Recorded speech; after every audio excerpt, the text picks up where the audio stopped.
Test से ध्यान रखना मेडिकल हिस्ट्री का, ठीक है? बार-बार याद रखना इसीलिए भूलो मत। और फिर टेस्ट में पहले क्लास होगा, क्लास के बाद में फिर टेस्ट होगा, फिर क्लास के टेस्ट के बाद में फिर डिस्कशन होगा, है ना? और कल ही तुरंत चेक हो जाएगा, हैंड टू हैंड सबको मिल जाएगा वहीं पे हाथ ही हाथ, है ना? और उसी समय तुरंत ऑब्जेक्टिव भी होगा, 2 डिस्क्रिप्टिव क्वेश्चन है, ठीक है? 2 लिखने के लिए भी आएंगे, 1.5 से वर्ड, ठीक है? हाँ, अरे कितना टाइम लगेगा? 15 मिनट में लिख देना।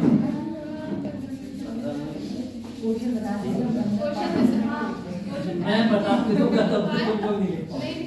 मैं आज चलो मैं आज बता के जाऊंगा तुम लोगों को, ठीक है? उसके बाद में तुम लोग अच्छा सा लिख देना, तो देखते हैं क्या लिखोगे। पेपर आउट करके जाऊंगा। सर शॉर्ट क्वेश्चन नहीं, लॉन्ग वाले ही करूंगा। और दिमाग का पढ़ा क्या सब बच्चे फुल मार्क्स लेकर आए। चलो देखो अगला क्वेश्चन है, which among the following is not true? इसमें से कौन सा सही है या सत्य है? पहला बोल रहा है this was the first revolt against British। Sir दोनों से ब्रिटिश के अगेंस्ट में पहला विद्रोह था, पहली बार।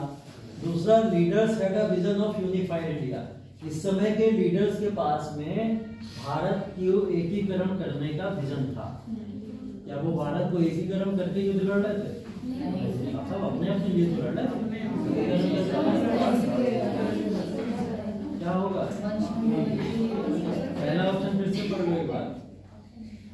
ये पहला विद्रोह था अंग्रेजों के विरुद्ध, हैं? वैसे तो पहला ही है, लेकिन ऐसे हाँ बताओ, ये तो कुछ और बोल रहे, क्यों बोल रहे हैं? क्योंकि संतान वाला बताया था कल ना, संतान, फकीर, सन्यासी, ये सब क्या है? ये भी तो विद्रोह है। मैंने बोला था विद्रोह तो बहुत सारे हुए हैं, इससे पहले भी हुए हैं, तो पहला विद्रोह तो नहीं है। अब 1857 को आप लोग पहली लड़ाई समझोगे अलग, पहला युद्ध समझोगे अलग, तो आप इसको सही मान लो। लेकिन अगर विद्रोह के वो फॉर्म में पूछा जा रहा है तो पहला विद्रोह नहीं है ना। सन्यासी हो चुका है, फकीर हो चुका है, और उससे पहले संथाल वाला भी हो चुका है, तो ये पहला नहीं, ठीक है? मैंने पहला यही पढ़ाया है। मैंने अभी तक आर्ट एंड कल्चर पढ़ाया ही नहीं, आएगा ही नहीं एग्जाम में। जो मैं कराऊंगा वही आएगा। चलो आज अभिषेक सर से कहूंगा,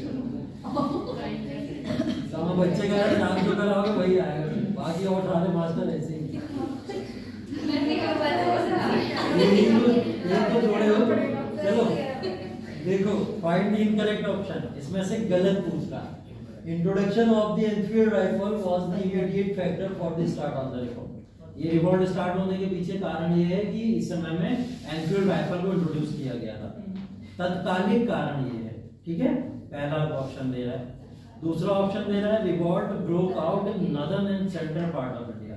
ये रिवॉल्ट सिर्फ और सिर्फ उत्तरी और जो सेंट्रल इंडिया था उसी में चला और कहीं नहीं चला। बताओ, अब नन बोलोगे या ए एंड बी दोनों बोलोगे? नॉर्थन और ईस्ट तो सही है। नॉर्थ एंड ईस्ट में हुई थी। नॉर्थ एंड ईस्ट में हुई थी, तो उसमें सेंटर पार्ट नहीं आ रहा है। दिल्ली है तो दिल्ली है तो दिल्ली है।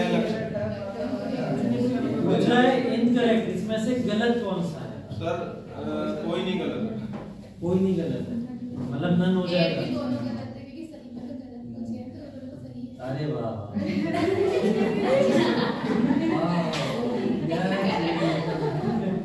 Very good Tamil. तब हमें भी समझ नहीं आया। Introduction of the Enfield rifle was the immediate factor. बोल रहा है इसका तत्कालिक कारण ये है क्योंकि इस समय एनफील्ड राइफल लाए थे। ये बात सही है, बात तो सही है, लेकिन ऑप्शन पूछ क्या रहा है? इनकरेक्ट पूछ रहा है। तो जब इनकरेक्ट पूछ रहा है तो ये गलत हो जाएगा, ठीक है? दूसरा देखो, revolt broke out in northern and central part of India. Option सही है, नॉर्दर्न में और सेंट्रल पार्ट में ये रिवॉल्ट हुआ था, लेकिन पूछ क्या रहा है, इनकरेक्ट पूछ रहा है, तो इस हिसाब से दोनों नन हो जाएगा। देखो इनकरेक्ट के साथ में अगर दोनों ऑप्शन सही दिए गए हैं तो सही पे टिक नहीं करना होता है, ठीक है। तो क्या करना होता है, हमको ढूंढना होता है गलत कौन से हैं, ठीक है। तो गलत वालों पे करना होता है। सर ये भी यही बोल रहे हैं। हाँ, मुझे पता है, तभी मैंने तारीफ की करी, मैंने बुराई कहाँ करी। सर आप एक बार कह दीजिए तनु वेरी गुड। बोला तो तनु वेरी गुड मैंने बोला था। चलो क्वेश्चन देखो, which among the following is correct, इसमें से सही कौन सा है। लक्ष्मीबाई ने रिवॉल्ट ज्वाइन किया था व्युत्पत्ति के सिद्धांत की वजह से। व्युत्पत्ति का सिद्धांत लॉर्ड डलहौजी लाए थे। करेक्ट पूछा, दोनों सही है क्या? हाँ श्योर हो इस बात को लेकर? सर दोनों सही है। दोनों सही है ना? लक्ष्मीबाई ने भी इसीलिए वो भी आई थी कि उनके दत्तक पुत्र को उन्होंने स्वीकारने से मना कर दिया था। एग्जैक्टली, ए और बी दोनों सही हैं। क्यों? क्योंकि लक्ष्मीबाई व्युत्पत्ति के सिद्धांत तब यहाँ पे होने के बाद ही तो आई थी, है ना। तो व्युत्पत्ति का सिद्धांत चाहे अवध पूछे अगर आपसे, तो अवध भी इसीलिए आया था, झांसी भी इसीलिए आई थी, कानपुर भी इसीलिए आया था। तो ये सब जयपुर और संबलपुर वगैरह जो सब दिखाए थे ना, वो सब क्यों आए थे उदयपुर वगैरह? क्योंकि डॉक्ट्रिन ऑफ लैब्स का यहाँ पे इंट्रोडक्शन हो गया था, इस वजह से ये लोग आए। Find the correct option. Revolt had limited territorial spread. जो रिवॉल्ट है वो लिमिटेड बाउंड्रीज में चला, से पूरे भारत में नहीं चला। Some British historians discarded it as a wholly unpatriotic and selfish sipahi mutiny. कुछ ब्रिटिशर्स ने इस बात को कहते हुए दरकिनार कर दिया कि ये पूरी तरीके से ना तो राष्ट्रवादी था और ना ही अपनी सिपाही या सिपाही सेना के लिए लड़ा गया मूवमेंट था। बिल्कुल ठीक है, दोनों ठीक है। चलो ठीक है, अगला देखो, what were the immediate consequences of the revolt. Immediate पूछ रहा है, तत्कालिक कारक क्या थे, मतलब इम्पैक्ट क्या थे, प्रभाव क्या पड़े, ठीक है। इसमें direct responsibility of the administration was assumed by the British crown. British ने डायरेक्ट रिस्पांसिबिलिटी ले ली, कंपनी को हटा दिया, दूसरा ऑप्शन। तीसरा, क्वीन विक्टोरिया प्रोक्लेमेशन साइन हो गया लॉर्ड कैनिंग के द्वारा, इलाहाबाद दरबार। तीसरा, चौथा नहीं आया, अच्छा सही है। चलो बताओ, तीनों सही हैं। इमीडिएट पूछ रहा है, इमीडिएट मतलब तत्कालिक क्या प्रभाव पड़े होंगे। सर कंपनी का रोल तुरंत हो गया, तुरंत खत्म हो गया। उसके बाद क्वीन का जी, सर ये तो बाद में लगा था दरबार, तत्कालिक थोड़ी लग गया था। तो फिर पहला वाला कैसे सही? ब्रिटिश क्राउन ने जब रूल अपने हाथों में लिया तो अनाउंस करके तो लिया होगा, इलाहाबाद दरबार में अनाउंस हुआ होगा तब लिया होगा ना। ये तो सही है, कंपनी का रूल तुरंत अबॉलिश कर दिया गया, ठीक है। ए और सी बताओ, दोनों या तो सही है या तो दोनों गलत है। सर ए और सी बताना है, लेकिन पहला ऑप्शन बोल रहा है सारी रिस्पॉन्सिबिलिटी ब्रिटिश एडमिनिस्ट्रेशन ने क्राउन रूल को दे दी तुरंत, ऐसा बोल रहा है। दूसरा बोल रहा है कंपनी का रूल तुरंत समाप्त हो गया। तीसरा बोल रहा है कि क्वीन विक्टोरिया ने तुरंत अनाउंस करवा दिया लॉर्ड कैनिंग के द्वारा इलाहाबाद दरबार लगवा के कि हम अब आज से महारानी हैं। ये तीनों तत्कालिक कारण है या तत्कालिक प्रभाव है या बाद में होंगे। तत्कालिक ही तो है सर, तुरंत ही तुरंत तो हो रहा है सर। 1858 में तो रिकॉर्ड फेल हुआ और 1858 ही तो मैंने लिखा था सबके आगे कि 1858 में हुआ, 1858 में हुआ। तो 1858 तो तत्कालिक ही तो मानोगे। 1858 अब ये पूछ लेता कि 1861 में पोर्टफोलियो सिस्टम लाया गया। अगर इसमें ऑप्शन होता पोर्टफोलियो सिस्टम आया तो वो तत्कालिक नहीं होता ना, वो इमीडिएट नहीं होता, वो थोड़ा बाद में आया, तब हम उसको कह सकते थे। पील कमीशन पूछ लेता है यहाँ पे पील कमीशन आया था, आर्मी आई थी, तब वो भी गलत होता, वो भी हम नहीं मानते उसको, क्योंकि वो भी तत्कालिक कारण नहीं था, ठीक है, वास्तविक कारण है वो सारे के सारे। चलो, who became the first viceroy after the revolt? Canning बन गया। चलो पता है आप लोग को। अगला, वो among the following is incorrect, इनमें से कौन सा सही है? Soldiers were divided into martial and non-martial races after the revolt. Revolt के बाद में सोल्जर्स को मार्शल और नॉन मार्शल रेसेस में डिवाइड कर दिया गया। मार्शल और नॉन मार्शल रेसेस का मतलब ये हो गया कि अंग्रेज और भारतीय दोनों में सुप्रीम और जो कम तबके का होगा उसमें डिवीजन कर दिया गया, ऐसा कर दिया गया। दूसरा, women to part during the revolt, इस समय महिलाओं ने अपनी भागीदारी दिखाई थी, दिखाई थी। अगर ये गलत निकल आया तो कैसे जस्टिफाई करो? सर रानी लक्ष्मीबाई एक मोस्ट मतलब सबसे ज्यादा एक उदाहरण है इसकी, रानी मतलब महिलाओं की पार्टिसिपेट। महाराष्ट्र में तो 20,000 वुमेन आई थी। क्या चीज? महाराष्ट्र में 20,000 वुमेन आई। महाराष्ट्र में वुमेन आई। इसमें पूछा कौन सा सही है। पहली बात तो ये पहला वाला इसलिए सही दे रहा, मार्शल और नॉन मार्शल रेसेस में इन्होंने डिवाइड इसलिए कर दिया था क्योंकि अब ये पहचान बनाना चाहते थे फील्ड कमीशन के थ्रू भारतीय और विदेशी सैनिकों में, क्योंकि इन्हें डर हो गया था ना कि कोई भी आके भारतीय सैनिक हमें धोखा दे सकता है। तो पहला वाला ऑप्शन तो इसलिए सही है। दूसरा बोला है विमेन ने एक्टिव पार्टिसिपेट किया था। वर्ड पढ़ो, एक्टिव पार्टिसिपेशन नहीं है। विमेन का पार्टिसिपेशन सिर्फ 2 महिलाएं पढ़ते हैं पूरे के पूरे आंदोलन में, और लक्ष्मीबाई और बेगम हजरत, और इसको एक्टिव पार्टिसिपेशन कैसे कह दोगे आप? एक्टिव पार्टिसिपेशन तब तक नहीं माना जाएगा जब तक महात्मा गांधी नहीं आ रहे भारत, ठीक है। महिलाओं की भागीदारी किसी भी आंदोलन में नहीं देखने को मिलेगी। गांधी जी का सबसे बड़ा जो भारत के अंदर एक्सपेरिमेंट था वो था महिलाएं, बूढ़े और बच्चे। गांधी जी ने अपने आंदोलन में तीनों को उपयोग किया और तीनों की भागीदारी बढ़ाई थी। इससे पहले बूढ़े, बच्चे और महिलाएं किसी भी आंदोलन या युद्ध में भाग नहीं लेते थे।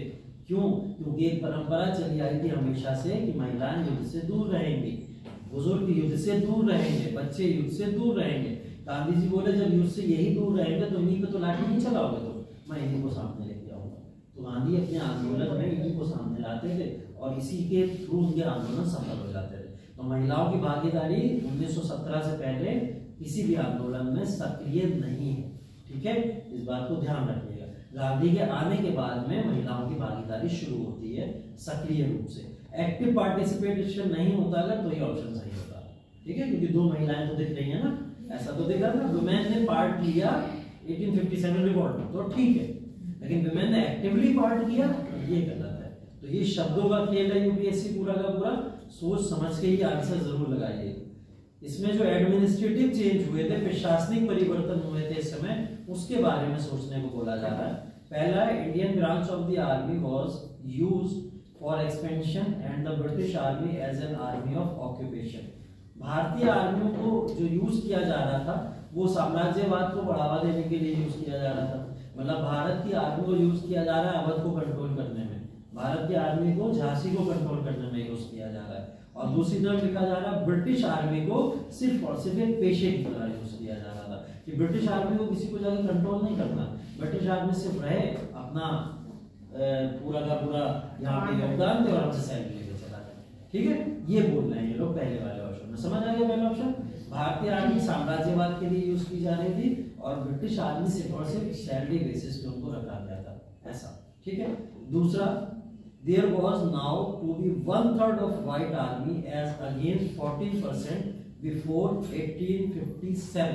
मैंने जैसे बताया आपको 83 और 17%, ये लगभग वही रेशियो की बात कर रहे हैं। ये लोग कह रहे हैं कि अब ऐसा हो गया था कि 1/3 आर्मी जो है वो रिवॉल्ट से पहले भारतीयों के ऊपर रहा करते थे। 1/3 आर्मी अंग्रेजी आर्मी, बहुत सी अंग्रेजी आर्मी। अभी तक अंग्रेजी आर्मी का क्या होता था कि सिर्फ 13, 14, 15, 16, 17% ही अंग्रेजी आर्मी होती थी। अभी बोल रहे हैं 1/3 अंग्रेजी आर्मी को बढ़ा दिया गया।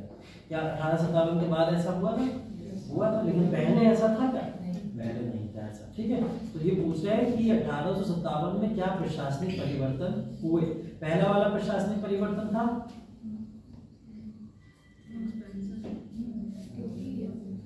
पहला वाला, भारतीय आर्मी को यूज किया जा रहा है साम्राज्यवाद को बढ़ावा देने के लिए। जो ज्यादा आर्मी है उसी को तो यूज करेंगे, वही उनके अगेंस्ट खड़े, भाई भारतीयों के अगेंस्ट वही तो खड़े हुए, उनको यूज करेंगे। दूसरा बोल रहा है कि 14% आर्मी को यूज किया जा रहा था 83% या 84% आर्मी के अगेंस्ट में। 14% ब्रिटिश आर्मी है, उसको 1/3 बढ़ा दिया गया आगे चल। ठीक है, क्या है वो करेक्ट। ठीक है, तो दोनों इसीलिए सही हो जाएंगे क्योंकि दोनों ऑप्शन बिल्कुल सही बात बोल रहे हैं। ठीक है, अब ये कुछ देखो ऑप्शन ऐसे हैं कि आप लोग जो 1857 का पूरा रिवॉल्ट पढ़े हो ना, वो पढ़ के ही आपको समझ आ जाएंगे सारे के सारे। ठीक है, और हिंदी में मिलेंगे तो और अच्छे से कर लोगे ना। After 1857 revolt, Britishers supported social reform with more vigor, मतलब इन्होंने आगे चल के सामाजिक परिवर्तनों को और तेजी से सपोर्ट करना शुरू कर दिया। पहला 1857 के रिवॉल्ट के बाद। दूसरा adopted the policy of divide and rule। दूसरा सही है पहला। पहले जब सोशल रिफॉर्म इन्होंने किए थे तब तो भारत नाराज हो गया था, तो 1857 के बाद में इसके सामाजिक परिवर्तन करेंगे अगले लोग? नहीं करेंगे।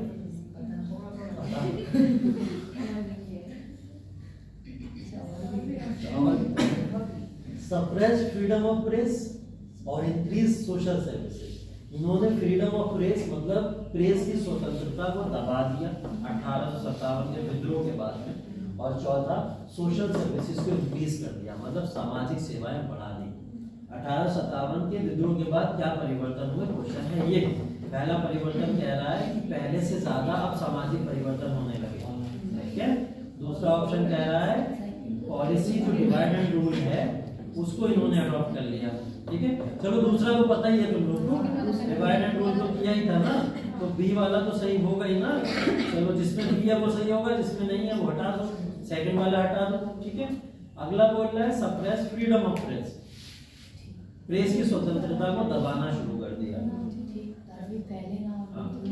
प्रेस कब आई थी? प्रेस कब आई थी भारत में?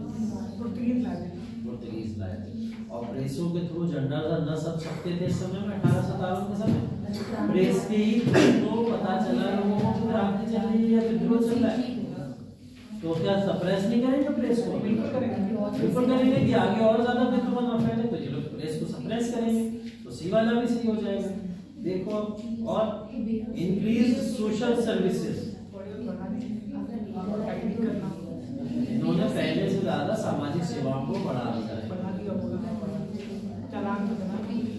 कौन सी सामाजिक सेवा है, किसकी बात हो रही है? कौन सी समाज एनजीओ बोल रही है क्या? कौन सी सामाजिक सेवाओं की बात? पहले आंसर देखो, आंसर है। ठीक है, जैसा क्लियर है, डिवाइड एंड रूल पॉलिसी अपनाई और प्रेस को सप्रेस किया। पहला वाला इसलिए सही नहीं होगा, सोशल रिफॉर्म नहीं करेंगे। पहले करे थे तो ये लोग पहले ही भारतीय लोगों की गुस्सा का शिकार हो चुके हैं, तो नहीं करेंगे। चौथा बोल रहा है सोशल सर्विसेज को बढ़ावा देना शुरू कर दिया, सामाजिक सेवाओं को बढ़ावा देना शुरू कर दिया। सामाजिक सेवाएं क्या है? स्कीम ला रहे हैं, योजनाएं ला रहे हैं, फैमिली से बचा रहे हैं, इन्हें वोट थोड़ी चाहिए, तो क्यों करेंगे सामाजिक सेवाएं? नहीं करेंगे ना, तो बस इसीलिए चौथा वाला ऑप्शन कर लेते हैं। चलो लास्ट क्वेश्चन देखते हैं। Who was the prominent leader in Lucknow during the revolt of 1857? बताइए ना। महाराजा लक्ष्मीबाई बेगम हजरत महल। ठीक है, चलो यही रखते ये वाले क्वेश्चन। अब चलो थोड़ा सा बात कर लेते हैं 1857 के आगे।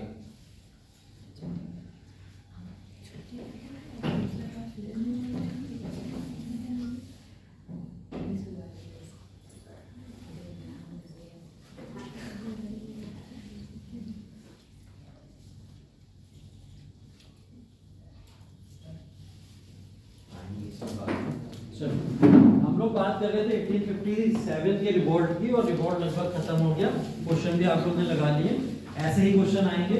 अगर प्रीवियस ईयर क्वेश्चन भी आप पाओगे तो लगभग सेम क्वेश्चन ऐसे पूछे जाते हैं एग्जाम में। ठीक है, अब देखिए 1857 के रिवॉल्ट की कहानी को थोड़ा आगे बढ़ाते हैं। इसके अंदर अब हम लोग के पास में एक कॉन्सेप्ट है जिसको हम लोग राष्ट्रवाद की तरफ लेके जा रहे हैं। ठीक है, जो राष्ट्रवाद का कॉन्सेप्ट है वो क्या है और कैसे राष्ट्रवाद के कॉन्सेप्ट को हमको पढ़ना है। ठीक, देखिए 1857 का विद्रोह वो विद्रोह है जिसने भारत के अंदर बहुत सारे परिवर्तन किए, है ना। उन परिवर्तन में सबसे बड़ा परिवर्तन एक यही है जिसको हम लोग राष्ट्रवाद कहते हैं। ठीक, क्या है राष्ट्रवाद, डेफिनेशन क्या है राष्ट्रवाद की, और राष्ट्रवाद हम लोग किस चीज को बोलेंगे, और ये भारत के अंदर कहां से आया। आज के समय में राष्ट्रवाद के बेसिस पे बहुत सारी बातें की जरूर जाती हैं और राष्ट्रवाद है हमारे भारत के अंदर। इस बात को भी टाइम टू टाइम लोगों के बीच में डिस्कस किया जाता है, लेकिन ये राष्ट्रवाद की कोई डेफिनेशन, कोई ऐसी इंपॉर्टेंट कोई ना कोई तो क्लॉज होगा जिससे हम समझ जाएं कि सामने वाला व्यक्ति राष्ट्रवादी है या नहीं है ना। तो ये बात हमको पता कैसे चलेगी कि वो अपने देश के लिए अगर ईमानदार है तो वो राष्ट्रवादी है, ठीक है, या देश के लिए कोई सर्विसेज दे रहा है, कोई सेवा दे रहा है तो राष्ट्रवादी है, देश का नाम ऊंचा कर रहा है, सिविल सर्विसेज की तैयारी कर रहा है, आगे चल के देश को कहीं ना कहीं रिप्रेजेंट करेगा तो राष्ट्रवादी है, या फिर वो व्यक्ति राष्ट्रवादी है जो भारत में पूरी पढ़ाई करके कनाडा जाके कारोबार कर रहा है, वो राष्ट्रवादी है, ठीक है। तो ऐसे बहुत सारे हमारे पास में एग्जांपल्स हैं, या यूनिवर्सिटीज में आंदोलन करने वाले बच्चे राष्ट्रवादी हैं या नहीं है, बहुत सारे क्वेश्चन टाइम टू टाइम उठते रहते हैं। तो इन क्वेश्चंस के आंसर्स ढूंढने से पहले राष्ट्रवाद की परिकल्पना के ऊपर जाना बहुत जरूरी है, क्योंकि ये इतिहास ही देगा आपको, ठीक है। और राष्ट्रवाद आगे चल के टॉपिक के रूप में पूरी तरीके से आप सोशल जस्टिस में भी पढ़ोगे, इंटरनल सिक्योरिटीज में भी पढ़ोगे, क्योंकि इंटरनल सिक्योरिटी वो सब्जेक्ट है आपका जहाँ पे नक्सलवादी इशू को यहाँ पे डिस्कस किया जाता है, जहाँ पे टेररिज्म के इशू को डिस्कस किया जाता है, और ये सारी की सारी घटनाएं क्या है, राष्ट्रवाद के विरुद्ध की घटनाएं हैं। अभी संसद में हमला हुआ 2 दिन पहले, ठीक है, और ये सब न्यूज आप लोग ने देखी होगी, क्लिप्स आ जाती हैं, अब तो पहले तो ये सब क्लिप्स नहीं आती थी। और अजीब बात ये थी कि 13 दिसंबर का दिन था 2001 के अंदर, संसद में ऐसा हमला उसी दिन पहले भी हो चुका था। तो ये बरसी की तरह ही सेलिब्रेट किया जा रहा था उस दिन, क्योंकि इस दिन डिस्कशन चल रहा था संसद के अंदर कि 2001 में अफजल गुरु और उसके कुछ लोगों ने संसद में हमला उस समय में करवाया था। तो ये चर्चाएं भी संसद के अंदर काफी आम थी, और अचानक से कुछ लोग कूदे संसद के अंदर, क्योंकि बालकनी होती है और बालकनी दर्शक पूरी तरीके से वहां पे आके संसद की कार्यवाही सुन सकते हैं, ऐसे भी क्लॉजेस हैं।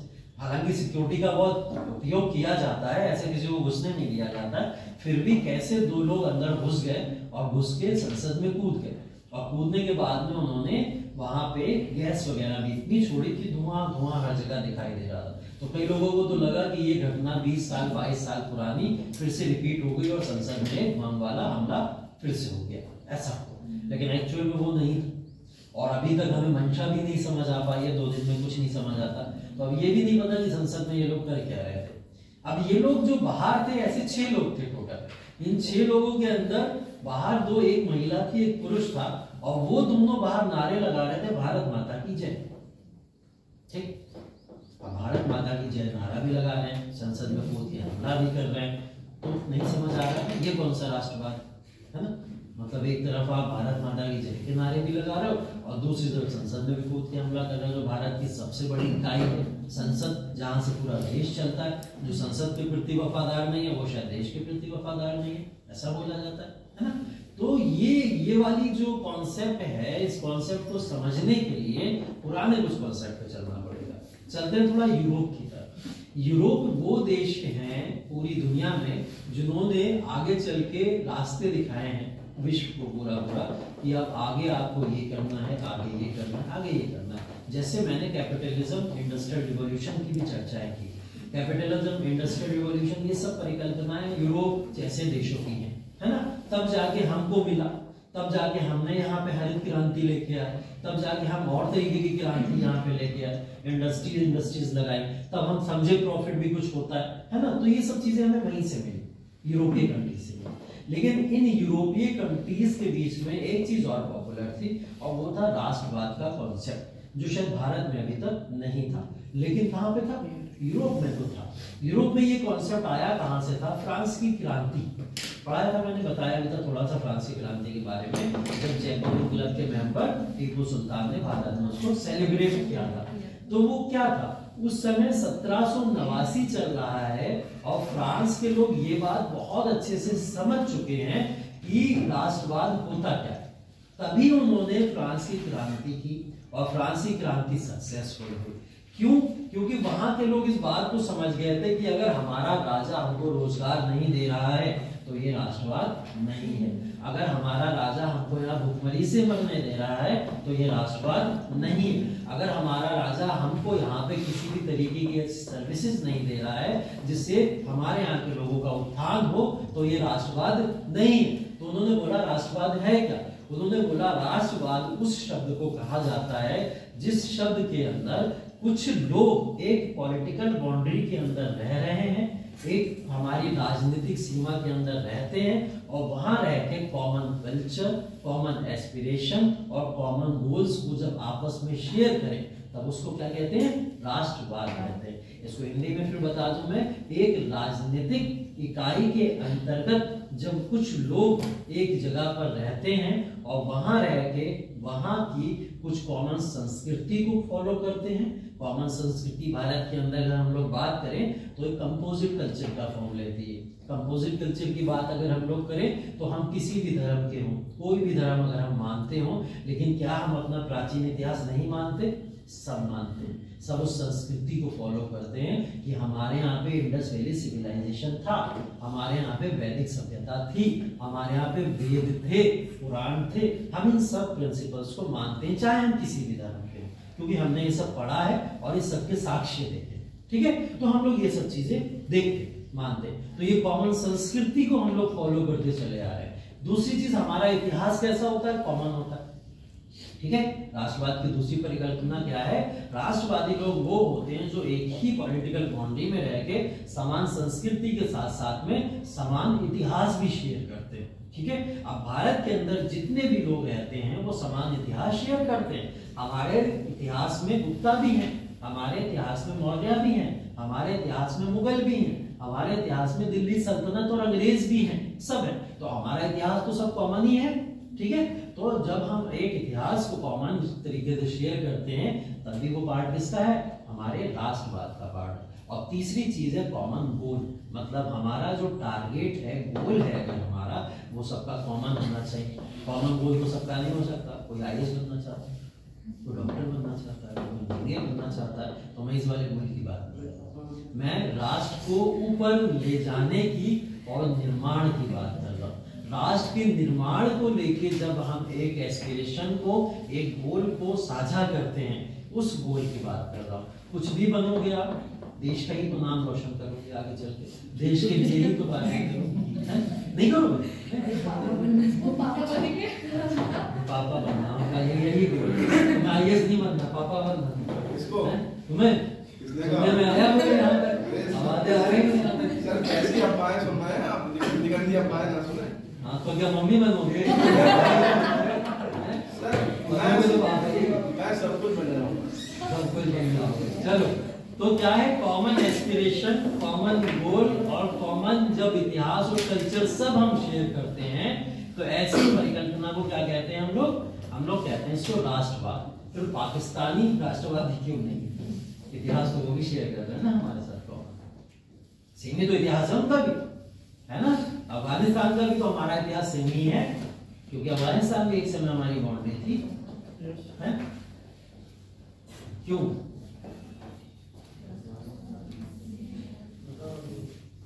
बताओ। फिर हम उनको आतंकवादी कहते हैं, टेररिस्ट कहते हैं, ग्रुप ऑफ ऑर्गेनाइजेशन का पार्ट कहते हैं। कहते नहीं आई, कहते नहीं हो, वो टेररिज्म एक्टिविटीज को बढ़ावा देते हैं, इसलिए हम कहते हैं। और पूरी दुनिया में प्रूव है इस बात का, ऐसा नहीं है कि हम ही कहते हैं। फिर भी हम उनको भारत के अंदर राष्ट्रवादी क्यों नहीं कहते हैं? देखो, यही बात मैं बता रहा हूँ, सिर्फ कॉमन इतिहास शेयर करना काफी नहीं है। मैंने क्या बोला? जहां संस्कृति, इतिहास और एम सब कॉमन शेयर करोगे आप, तभी जाके राष्ट्र का निर्माण करोगे। अब उनका टारगेट भारत को गिराना है, भारत को उठाना नहीं है, तो कैसे राष्ट्रवादी हो सकते हैं? किसी भी तरीके से नहीं हो सकते ना। तो यही वाली बात है। इस वजह से हम राष्ट्रवाद की जो संकल्पना है, राष्ट्रवादी सिर्फ उस व्यक्ति को मानेंगे। और अगर इस भारत के अंदर भी हम लोग डिवीजन करें, और इस डिवीजन के अंदर भी बहुत सारे लोग हैं जो भारत के आज भी बंटवारे की बात करते हैं, उत्तर भारत और दक्षिण भारत। ठीक है, करते नहीं करते? सुना ये वाला कॉन्सेप्ट भी आप लोगों ने कि उत्तर भारत, दक्षिण भारत अपने आप को आपस में बांटने की कोशिश करते हैं। और ये बातें हमेशा दक्षिण भारत से उठती हैं।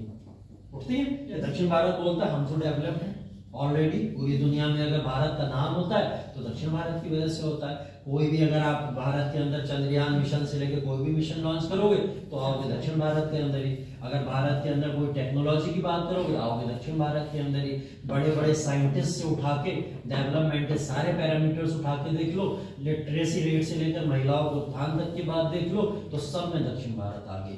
अगर दक्षिण भारत यहाँ है तो उत्तर भारत यहाँ है, उनका कहना ये होता है। तो वो आज भी उसके बंटवारे की लाइन को और उस सीमा को खींचने की बात करते हैं, ठीक है। लेकिन उनको ये कोई नहीं बताया कि जो भारत है दक्षिण उत्तर की बात तुम कर रहे हो, ये भारत अगर भारत है तो भारत वो उत्तर भारत की वजह से, क्योंकि उत्तर भारत ने जितने आंदोलन किए पूरे देश में घूम घूम के, तब जाके इसको एक संतुलित भारत बना पाए हैं वो लोग। उत्तर भारत के ही लोग थे जिन्होंने दक्षिण भारत को भी अंग्रेजों से आजादी दिलाई थी। अगर ये भारत ही ना होता तो काहे का डेवलपमेंट, काहे का ग्रोथ, ऐसी उठा के तमाचा, है ना। हमारा ही किसी ने आज तक किसी ने बोला ही नहीं उसको ये बात आज तक, तो अगर बोली नहीं तो फिर वो भी इस बात के लेके डिमांड करते रहते हैं। तो ये राष्ट्रवाद की संकल्पना बिल्कुल नहीं हो सकती कि आप एक देश को तोड़ने की या विभाजित करने की बात करो, ठीक है। भारतीयों के लिए राष्ट्रवाद की संकल्पना, अगर मैं आपसे एक क्वेश्चन पूछूं कि हमने बांग्लादेश का निर्माण करवा दिया, करवाया था 1976, सबको याद होगा। अगर हमने उस समय में बांग्लादेश के निर्माण की मुहिम उठाई और इंदिरा गांधी ने उस समय सपोर्ट करके बांग्लादेश के निर्माण की नींव रखी, तो इसके अंदर भारतीयों के राष्ट्रवाद को देखा जा सकता है या नहीं?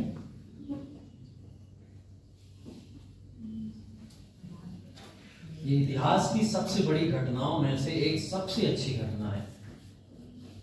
अगर आप इतिहास की घटनाओं में उठाओगे और पूछिए अगर आपसे कभी कोई इन फ्यूचर, कि आप तो इतिहास पढ़े हुए हो, सिविल सर्विसेज के स्टूडेंट्स हो, आप ये बताइए कि इतिहास के अंदर सबसे अच्छी कोई घटना अगर आपको याद आ रही हो तो वो बताइए, तो आप कहना फॉर्मेशन ऑफ बांग्लादेश।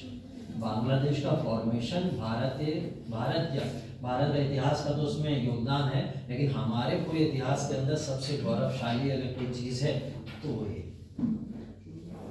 क्यों? क्योंकि बांग्लादेश क्या था पहले? ईस्टर्न पाकिस्तान, ठीक है। ईस्टर्न पाकिस्तान ने बंटवारा जब किया भारत के साथ में, तो पाकिस्तान दो देश लेके गया। एक उसने बोला मुझे पश्चिमी पाकिस्तान दे दो, एक उसने कहा मुझे पूर्वी पाकिस्तान दे दो, और बीच में पूरा भारत था, ठीक है।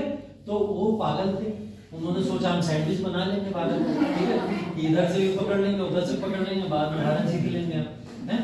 उन्हें क्या पता था हमारे यहाँ के लीडर्स कितने प्रभावशाली हैं इन सब चीजों को। और भारत को भी हकीकत में इस बात का डर जरूर था उस समय कि अगर बांग्लादेश को अलग नहीं किया गया तो ये पॉलिटिकल इम्पैक्ट कहीं ना कहीं से हमारे ऊपर डालते रहेंगे। सीमाएं इतनी दूर दूर हैं और उसके बाद में भी पाकिस्तान का प्रभाव देखने को मिलता है ना। तो फिर क्या करा भारतीय गवर्नमेंट ने उस समय बंगाली लोगों का साथ लिया। बंगाली लोग वो लोग थे जिन्होंने बोला कि हमारा कल्चर अलग है, हमारी सभ्यताएं अलग हैं, हमारा मानना अलग है, कस्टम अलग है, और हम धर्म के बेसिस पे बंटवारा चाहते ही नहीं थे। तो हमें इसे धर्म के बेसिस पे कर क्यों दिया गया? बोले हमें तो भाषा के आधार पर चाहिए था।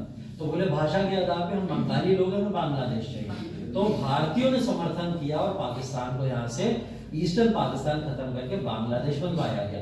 तो ये भारतीयों के लिए गौरवशाली इसलिए बोला जाता है क्योंकि भारतीयों ने कुछ लोगों को उनके अधिकार दिलाए, ठीक है, जो अधिकार दबे हुए थे पाकिस्तान के हाथों में काफी समय तक। तो ये राष्ट्रवाद की पूरे भारतीय के लिए घटना का एक निर्माण है।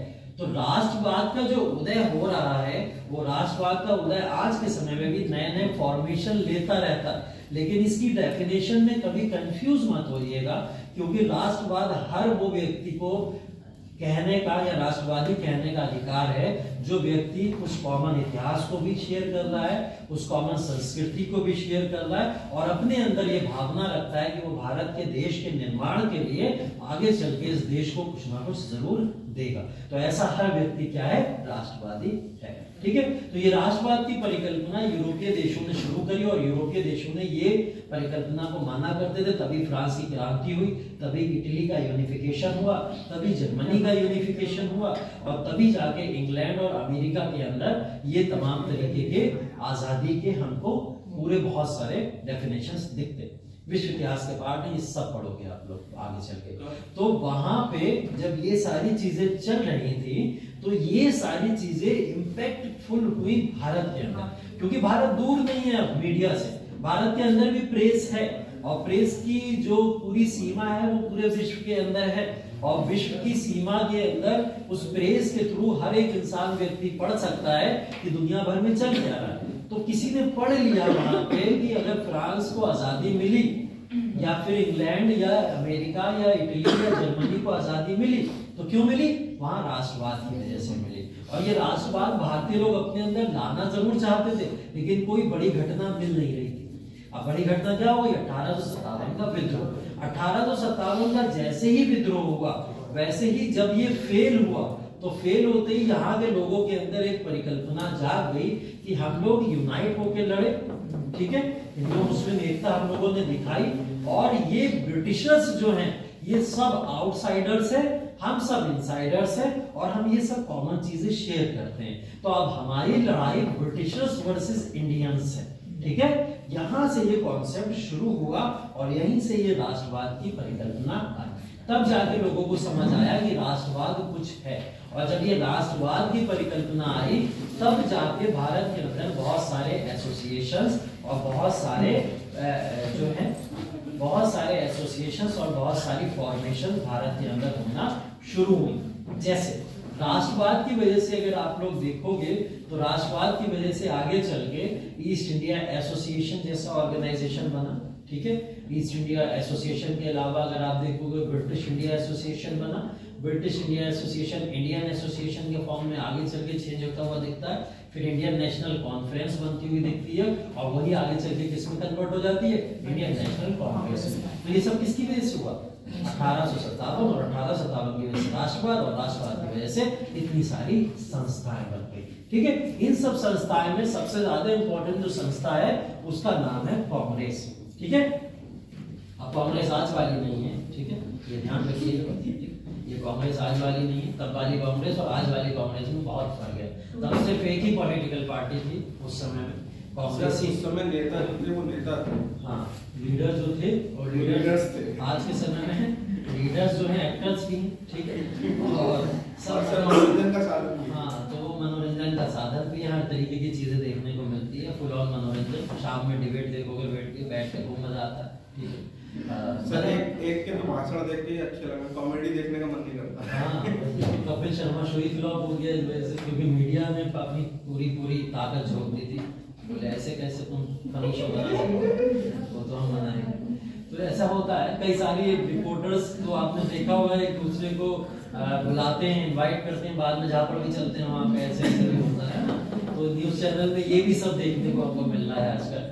तो ये सब चीजें जो होती है, ये वाले कांग्रेस की बातें नहीं कर रहा मैं पुराने कांग्रेस की बात कर रहा हूँ, जो पहला राष्ट्रवादी संस्थान है भारत के अंदर जिसने अंग्रेजों के विरुद्ध आवाज उठाई।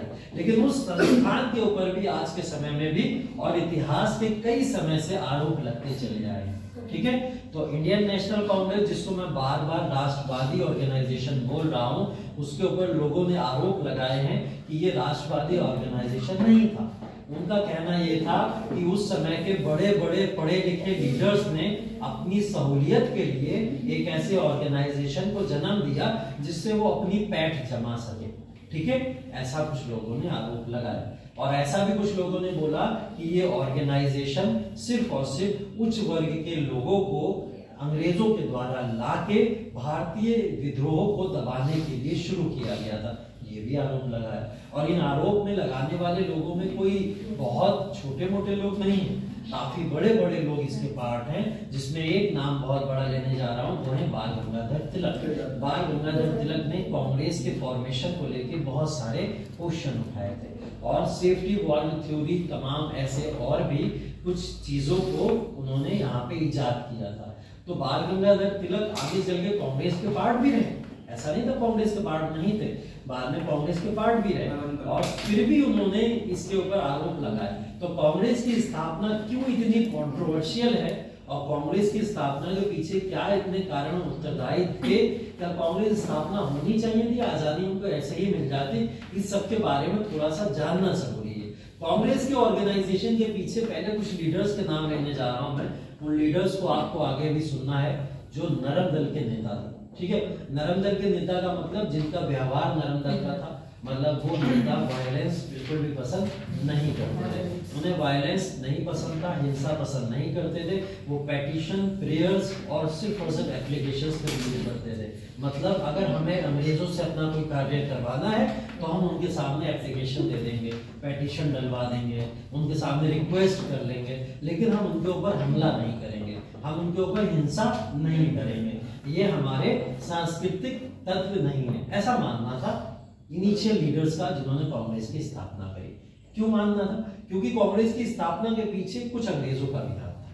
ठीक है, ऐसा नहीं है कांग्रेस सिर्फ और सिर्फ भारतीयों के द्वारा ही शुरू किया गया, कांग्रेस के पीछे कुछ अंग्रेजों का भी हाथ था।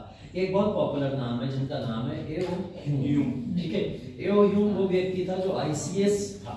आईसीएस मतलब इंडियन सिविल सर्विसेज, मतलब वो बंदा रिटायर हो चुका था, इंडियन सिविल सर्विसेज का पार्ट था, भारत के अंदर सेवाएं दे रहा था, वो रिटायर हो चुका था। उसका भारतीय लीडर्स के साथ में अच्छी दोस्ती थी।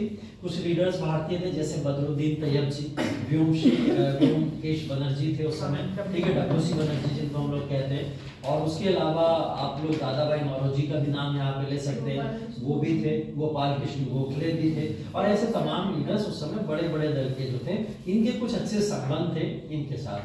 तो एओ ह्यूम ने इन्हें सजेस्ट किया था कि ब्रिटिशर्स आपके साथ में जो एक्सप्लॉयटेशन करते हैं, अगर आपको लगता है कि शोषण कर रहे हैं, तो आप क्यों ना एक संस्था बना के उनके अगेंस्ट में एक रिक्वेस्ट फॉर्म में, एप्लीकेशन फॉर्म में अपनी बातें रखें। क्योंकि अभी आपके पास में कोई भी ऑफिशियल संस्था तो है नहीं ऐसी कि जो बात आपके लेके पहुंचे वहां तक, तो बात ही नहीं पहुंच रही है तो वो सुनेंगे कैसे। तो इन्होंने सजेस्ट किया, एओ ह्यूम ने सजेस्ट किया, और इसका सजेशन माना डब्ल्यूसी बनर्जी, बदरुद्दीन तैयब जी, गोपाल कृष्ण गोखले, दादा भाई नौरोजी, और ये मानते हुए इन सबने एक दल बनाया जिसका नाम रखा गया इंडियन नेशनल कॉन्फ्रेंस। पहले क्या रखा गया? Indian national conference. इस इंडियन नेशनल कॉन्फ्रेंस को आगे चल के बॉम्बे में 1885 में जब स्टैब्लिश किया गया, गुरु तेग बहादुर विश्वविद्यालय था, उसके अंदर संस्कृत विश्वविद्यालय था, वहां पे 72 डेलीगेट्स आए थे। कितने टोटल? 72 डेलीगेट्स। डेलीगेट्स का मतलब पर्सन्स आए थे, रेपुटेड पर्सन्स उस समय जो थे, उन्होंने पहले आके कांग्रेस के जो कॉन्फ्रेंस हुआ था उसमें पार्टिसिपेट किया, और वहां से इस बात को निर्धारित कर लिया कि 1885 में जो बॉम्बे का फॉर्मेशन है, अब हर साल कांग्रेस का एक कॉन्फ्रेंस हुआ करेगा, और इस कॉन्फ्रेंस के अंदर हम लोग पूरे साल समस्याओं को डिस्कस करेंगे, और वो सारी समस्याएं उठा के अंग्रेजों तक पहुंचाई जाएंगी, और उनसे अपील करी जाएगी हमारी ये समस्याओं को सॉल्व किया जाए। ठीक है, ये सब चीजें उन्होंने करना शुरू की, और ये सब चीजें कारगर भी हुई, बहुत ज्यादा आगे चली। तो बॉम्बे का पहला कांग्रेस का सेशन 1885 का किसने लीड किया था? डब्ल्यूसी बनर्जी। डब्ल्यूसी बनर्जी पहले व्यक्ति थे जिन्होंने कांग्रेस का पहला सेशन लीड किया था, और कांग्रेस में परंपरा थी हर साल एक प्रेसिडेंट बनता था। ठीक है, तो 1885 से 1947 तक हर साल कोई ना कोई प्रेसिडेंट बना है। अब इस कांग्रेस की संस्थाओं के 85 से 1947 तक कितने साल हो गए? 62 साल लगभग, और इन 62 सालों के 62 तो प्रेसिडेंट ये हो गए कम से कम। अगर आप 2-4 को रिपीट भी हटा दीजिए तो मैं 55 मान के चलूं, 55 प्रेसिडेंट्स अप्रॉक्स हुए इसके। इसके अलावा स्पेशल सेशन कांग्रेस के बहुत हुए बीच में, उसमें भी 15 सेशन, 10-15 सेशन हुए। तो ऐसे अगर हम मिलाएं तो हमारे पास में 70 कांग्रेस के प्रेसिडेंट आ जाते हैं, और 70 कांग्रेस के प्रेसिडेंट 85 से 1947 तक कांग्रेस को लीड करेंगे। तो क्या 70 के 70 याद करोगे बैठ के? बिल्कुल कर भी नहीं पाओगे, ठीक है, पॉसिबल भी नहीं, ठीक है, प्रैक्टिकली। तो 70 प्रेसिडेंट की जगह हम इसको लेके आते हैं लगभग 16 और 17 पे। कितने पे? 16 और 17 पे।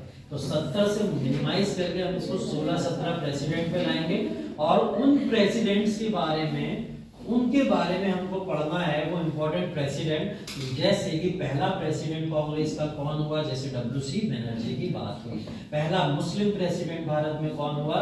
जैसे बदरुद्दीन तैयब जी की बात हुई। पहला यूरोपीय प्रेसिडेंट कौन हुआ? जैसे जॉर्ज डब्ल्यू यूले की बात होगी। पहली महिला प्रेसिडेंट कौन हुई? तो एनी बेसेंट की बात होगी। पहली महिला भारतीय प्रेसिडेंट कौन हुई? तो सरोजिनी नायडू की बात होगी। गांधी जी ने पहला अपना सम्मेलन कहाँ पे किया? तो वो बात होगी 19 बनारस नहीं, बेलगांव, ठीक है, बेलगांव के अंदर किया था उन्होंने अपना पहला सेशन। और बात अभी आ रही है 1930s में, ठीक है। और नेहरू के सेशन की बात होगी, फिर नेहरू ने अपने सेशन कहाँ कहाँ पे किए, इंपॉर्टेंट सेशन। लाहौर सेशन की बात होगी नेहरू के, जिसके थ्रू आजादी के पहले झंडे को फहराने की बात होगी, ठीक है। BR दास, ऐसे तमाम और भी, चित्तरंजन दास वगैरह की भी बात होगी। और सबसे सबसे सबसे इंपॉर्टेंट जो सेशन है वो है हमारा सुभाष चंद्र बोस का 38-39 सेशन, उस सेशन की भी बात होगी, ठीक है। तो ये सब कांग्रेस के इतने सारे सेशन हैं। इन सेशन में कांग्रेस के जो हम लोग को डिस्कशन करना है वो बहुत लंबा है, लेकिन हम लोग इस डिस्कशन को कुछ पार्ट्स में डिवाइड करके पढ़ेंगे, है ना। जैसे मैंने जब आपको मॉडर्न इंडियन हिस्ट्री बताई थी, तो मॉडर्न इंडियन हिस्ट्री में बताने से पहले मैंने आपको कुछ थीम्स बताई थी कि हम लोग ऐसे ऐसे चैप्टर्स को पढ़ना शुरू करेंगे, ठीक है। तो उन थीम्स में से पहले एडवेंट ऑफ यूरोपियंस खत्म हो गया, भारत में यूरोपियों का आगमन। 18वीं शताब्दी भारत भी खत्म हो गया है, और भारत में अंग्रेज अपने आप को कैसे विस्तारित करते हैं ये भी खत्म हो गया, ठीक है। अब अगला जो था वो 1857 था, वो भी खत्म हो गया। अब हमको पढ़ना है governor general and important viceroys of India. तो कल से हम लोग क्या पढ़ेंगे, इंपॉर्टेंट गवर्नर जनरल्स जो भारत के अंदर हुए, चाहे वो रॉबर्ट क्लाइव से शुरू होंगे और कहां तक जाएंगे, 1947 के आजादी तक हम लोग इनके बारे में पढ़ेंगे, ठीक है। तो ये सारे के सारे गवर्नर जनरल्स एंड वाइसरॉयस के बारे में डिस्कशन होगा, और इस डिस्कशन को पूरा डिटेल में पढ़ेंगे। इसी में बीच में आ जाएंगे कांग्रेस के सारे सेशन, इसी में बीच में राष्ट्रवादी आंदोलन भी आ जाएंगे, बीच में गांधी जी भी आ जाएंगे। तो एक एक वाइसराय को उठा के पढ़ते जाएंगे, उनके बीच में क्या क्या घटनाएं हुई, और उन घटनाओं को उसी सीरीज के हिसाब से लगाते हैं, ठीक है। चलिए, कल पहला क्लास होगा हिस्ट्री का, ठीक है, और उसके बाद में होगा टेस्ट, ठीक है। हाँ, क्वेश्चन में बता रहा था, क्वेश्चन आएगा दिल्ली सल्तनत से, ठीक है। एक क्वेश्चन आएगा दिल्ली सल्तनत से, और दिल्ली सल्तनत से क्वेश्चन में पूछा जाएगा सामाजिक, आर्थिक और राजनीतिक क्या प्रभाव पड़े उस समय दिल्ली सल्तनत के द्वारा भारतीय लोगों पे, ठीक है। एक क्वेश्चन तो यहाँ से पूछा जाएगा। दूसरा क्वेश्चन पूछा जाएगा मुगल साम्राज्य के स्थापत्य कला और वास्तुकला से रिलेटेड, जिसके अंदर हमारा कला एवं संस्कृति का पार्ट थोड़ा बहुत इससे कनेक्ट करेगा, ठीक है। जो मुगल स्थापत्य या वास्तुकला का पार्ट होगा, मुगल पेंटिंग्स का भी पार्ट होगा, मतलब स्थापत्य कला, वास्तुकला, पेंटिंग्स वगैरह जो भी हैं मुगलों के काल के दौरान, उससे रिलेटेड हम लोग चर्चाएं उस वाले क्वेश्चन के अंदर पूछने की करें, ठीक है। क्वेश्चन तो आएंगे 3, उसमें से आपको 2 करने रहेंगे, ठीक है। 3 आएंगे, 2 बता दिए, 2 करने रहेंगे, एक क्वेश्चन नहीं बताऊंगा, ठीक है। अब वो क्वेश्चन रैंडम आएगा, वो आप लोग देख लीजिएगा अपने हिसाब से, जैसे आप बताएं, ठीक है। चलिए, बताने के बाद भी देखते हैं क्या करता हूँ, ठीक है। बाकी 50 MCQs है, सब मेडेबल से।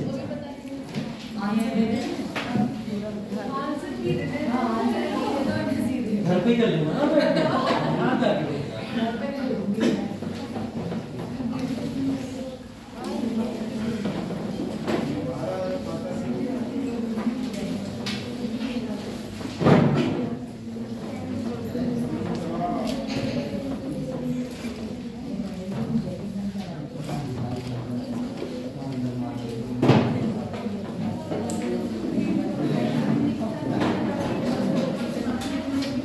48